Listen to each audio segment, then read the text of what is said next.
before we get too far into it, what are the three standard views when it comes to what Romans 14:5-6 is talking about?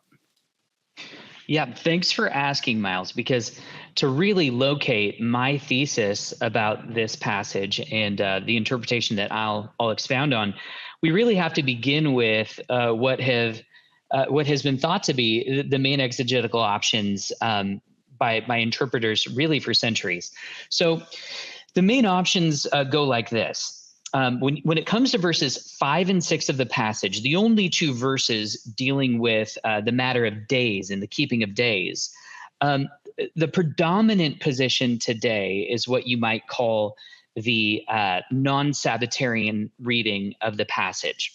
Now, on the non-Sabbatarian reading of the passage, when it says one person regards one day above another, that person that they're talking about would usually get pegged the weak. There are those who have a weakness of conscience, kind of a carryover perhaps from the Old Testament law. We're thinking of Jewish Christians. They have a weakness of conscience that compels them to observe various holy days. And of course, there's a long list of those in the Old Covenant scriptures.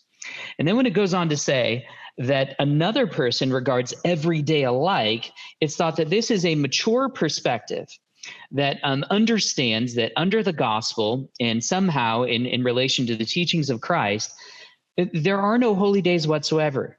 There are just 365 calendar days of the year, and the wise or the strong, they understand that not one day is more significant than the next. It may be that the church has elected to worship on certain days of the week as opposed to others, or to gather at certain times, but those are strictly decisions at the disposal of the church itself, either through its leadership or through some other means.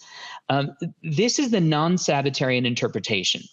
And again, I would say it is advocated by the vast majority of Bible interpreters today. I'd say in this particular article that I've written, I respond perhaps most of all to James Dunn in the background, who advocates something akin to this non-Sabbatarian interpretation. So we got that stake in the ground. Does that make enough sense? Is this something you've heard before, I imagine, Miles? Absolutely. Mm-hmm. Right.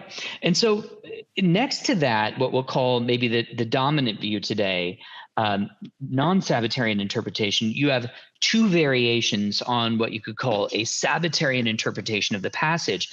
And, relatively recent interpreters from Reformed guys like John Murray to a whole list of others in the SDA camp, historically, or the Seventh-day camp, whether it be Seventh-day Baptist or other variations on that sort of thinking, are going to hold one of two views. It all falls under this main banner.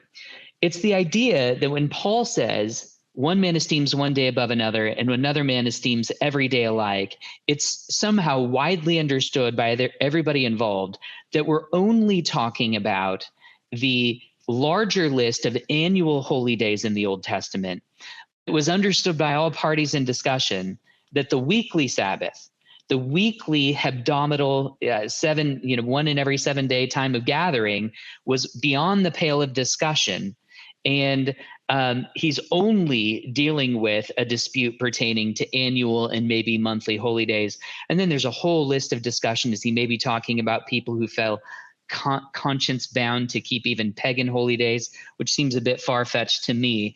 But the idea is this language in Romans 14:5-6 can be limited to a discussion of annual holy days. It doesn't have within the sphere of its reference the hebdomadal holy day, a once a week holy day that everybody held in common and never called into question. And of course, if you are a first day advocate, it's the first day of the week that was totally not called into question. If you're a seventh day advocate, it's the seventh day that everybody agreed upon and didn't call into question.